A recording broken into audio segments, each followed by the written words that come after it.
தமிழ்நாட்டில் நேற்று வந்து 35 வட்டாட்சியர் அலுவலகங்களில் சோதனை நடந்திருக்கும். 81 லட்சம் ரூபாய். இல்லை, எல்லா துறைகளும் ஆய்வு நடைபெற்று கொண்டிருக்கிறது. வருவாய்த்துறை மட்டுமல்ல, உள்ளாட்சித்துறை, நகராட்சி, பேரூராட்சி, ஒவ்வொரு துறையின் அனைத்து இடங்களிலும் ஒரே நேரத்தில் ஆய்வுப் பணிகள் மேற்கொள்ளப்பட்டு வருகிறது. தாக்கம் குறித்து ஒவ்வொரு மாநில அரசுகளும் வந்து கண்காணிப்பில் ஈடுபட வேண்டும், அதற்குண்டான முன்னெச்சரிக்கை நடவடிக்கைகளை வந்து முன்கூட்டியே தொடங்க வேண்டும் சொல்லிட்டு உள்துறை அமைச்சகம் வந்து போன வாரம் வந்து ஒரு அறிவிப்பு வெளியிட்டிருக்குங்க சார். பேரிடர் மீட்புத்துறை சார்பில் என்ன நடவடிக்கை எடுக்கப்படுது?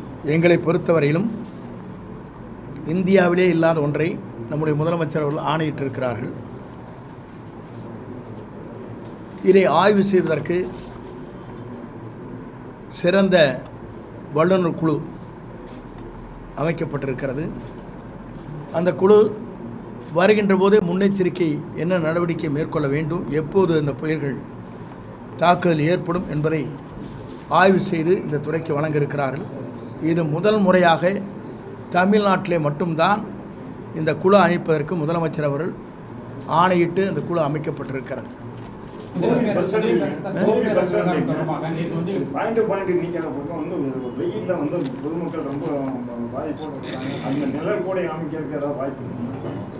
பொறுத்து பாருங்க.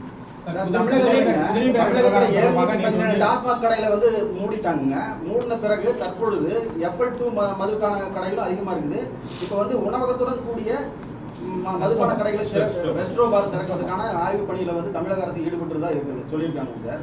இது எப்படி பூரண மதுவிலக்கை நோக்கி நம்ம ஒரு பயணம்? நம்முடைய நோக்கம் பூரண மதுவிலக்கு என்பது ஒன்று. இரண்டாவதாக மக்கள் எங்கெங்கே மது அங்கே இருக்கிற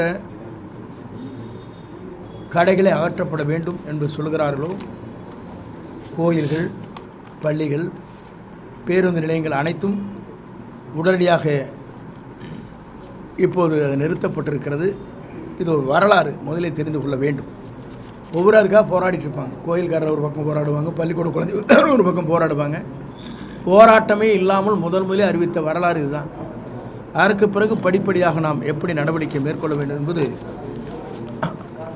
நம்முடைய அந்த துறையினுடைய அமைச்சர் தான் அதற்கான பதிலை அளிப்பார்கள். குதிரை மேல எதுவும் இல்லை, அவர் இல்லை குதிரை பேரமெல்லாம் சொல்லிட்டு இருக்கக்கூடாது. அவர் செய்யாத காரியம் ஒன்றுமில்லை. அவர்களை பொறுத்தவரையிலும் நெஞ்சிலே கை வைத்து சொல்ல வேண்டும். 47 பேர்களை வைத்துக்கொண்டு ஒரு முதலமைச்சர் ஆகலாம் என்று பாண்டிச்சேரியில் பேசினாரா இல்லையா? நாங்கள் சொல்லவில்லை. இந்திய தமிழ்நாடு முஸ்லீம் லீக் அதனுடைய தலைவர் தெளிவாக சொன்னதற்கு பிறகு அதற்கு எந்த பதிலும் இதுவரையிலும் சொல்லப்படவில்லை. முதலை தெரிந்து கொள்ள வேண்டும். இன்றைக்கி சொல்கிறாரு அதெல்லாம் பொய் கியின்னு எல்லோரும் சொல்லிட்டு வந்துட்டாங்களா, வெளியே வந்து பூரா சொல்லிட்டாங்க. இதனால் தான் நாங்கள் வெளியே வருகிறோம், இது எங்களுக்கு பிடிக்கவில்லை.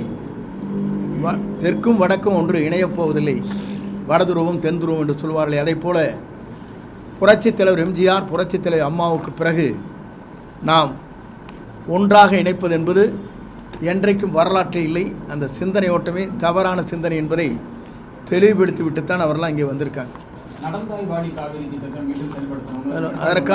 அதற்கான பணிகளை நம்முடைய கைத்தறி மற்றும் துணிநூல் கதர்த்துறை அமைச்சர் அவர்கள் டெல்லி சென்று அதற்கான பணிகளை மேற்கொள்ள வேண்டும் என்று வேண்டுதல் வைத்து இருக்கிறார். அதற்காக போன வாரம் 2 நாட்கள் டெல்லி சென்று அந்த பணிகளை சிறப்பான முறையில் ஆற்றி வந்திருக்கிறார்.